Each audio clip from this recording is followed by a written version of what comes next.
Attackers going after Lost Phoenix bases and trophy hunting are often greeted with the same message. Welcome to the Freak Show.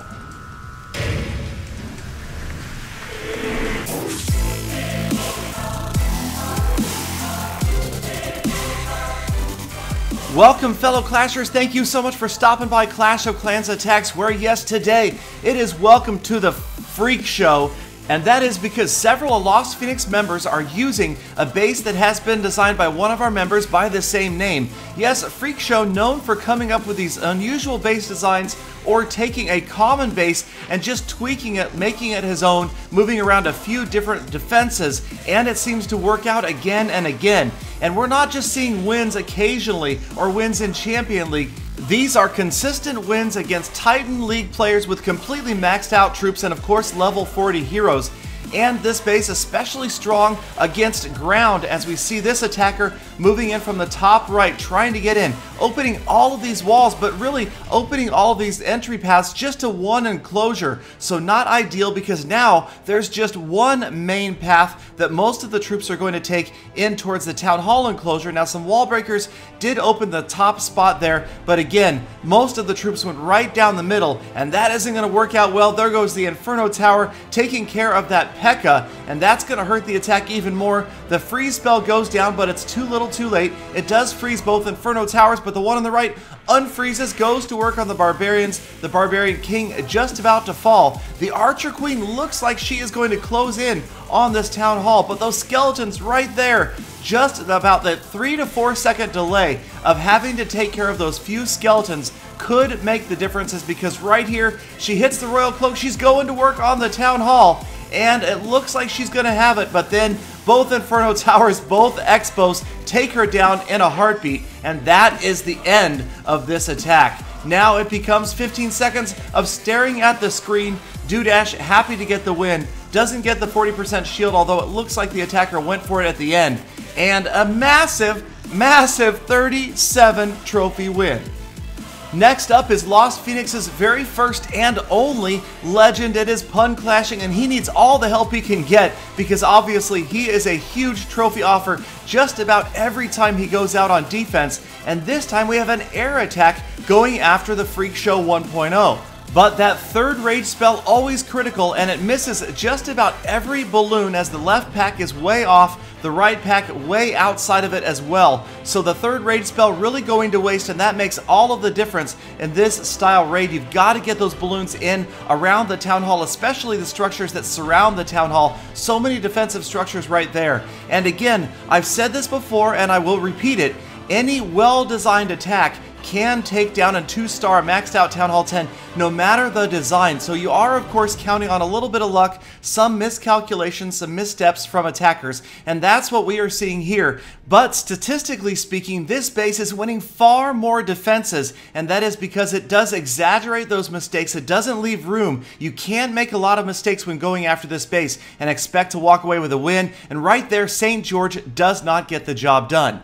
Now next up we've got Eat My P.E.K.K.A from Lost Phoenix, again defending against a ground attack with the Freak Show base. Just a couple of minor changes, but it really is essentially the same base layout that we've seen in the previous 2 replays. And this attacker setting up a wide path for the golems to move in. You see the very top left and the bottom left openings are there. And now a pair of jump spells, and that will allow access into that Town Hall enclosure.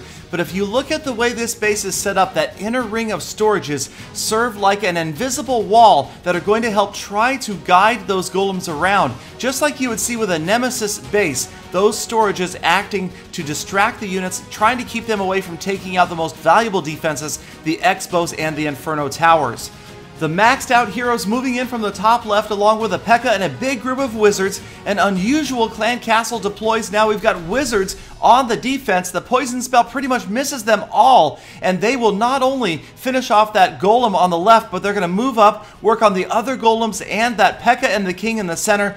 They are going to fall quickly, and suddenly this attacker is left with only golems and the Archer Queen, a couple of other units left yet to be deployed. But the Archer Queen way off task. She is nowhere near that Town Hall that is still being protected by both of those Inferno Towers. So she needs to use her Royal Cloak, because again, she has let that jump spell expire and she will not make any more progress towards that town hall. You can see the defensive queen is ready to jump into action. Skeleton traps moving out as well. The archer queen is down and only 41% damage so far. Now there are a few unprotected structures outside of the range of any defenses, but it is not going to be enough to get Cloud Rage to 50%, and as time runs down, Cloud Rage is forced to walk away.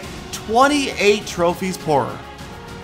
Next up in the replay queue is none other than the venerable Glider of Lost Phoenix running the Freak Show base, and this attacker trying to stretch the limits of those jump spells, and it's just the smallest miscalculation in placing the left jump spell that is going to cause that golem to stall almost the rest of this attack on that wall. Can't quite get over. The other two jump spells work out pretty well, and they are going to allow access to the Town Hall enclosure. But again, because of this base design, it is such a mess. Such a massive amount of damage is being dealt to these units as they get stalled on those storages over the second wall. And oftentimes what you'll see right here, watch the big group of wizards as they move in, and giant bomb. Almost every single wizard falls to that giant bomb, and that right there spells doom with a capital D for this attack. With that much DPS suddenly removed from the battlefield, Ha is not laughing right now. Glider is having a giggle as it looks like he is going to win this defense. 23% damage.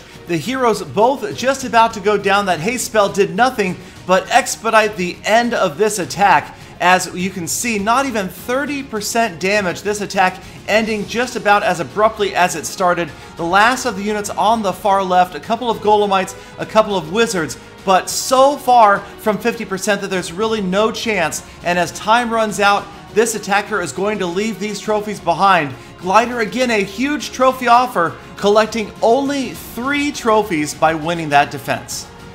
Now, I see so often requests for builds on these bases that are having success, so here is a quick speed build. You're welcome to go back and take a look at it in slow motion, pause it where you need to.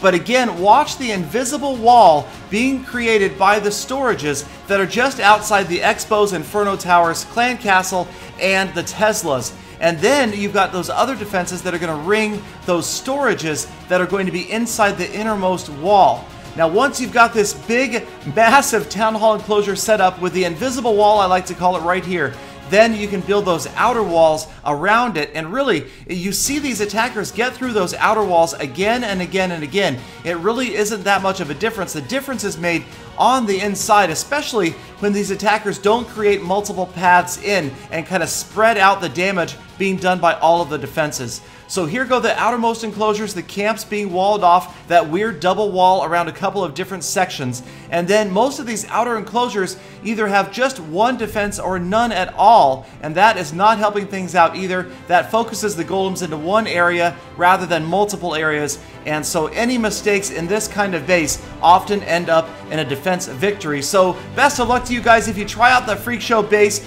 Give Freak Show a shout out. There it is. Thank you guys again for watching all the way to the end of this episode. Please don't forget to hit that thumbs up button if you liked it. Subscribe for update and sneak peek information here first. And I hope to see every last one of you back here again tomorrow for more full attacks.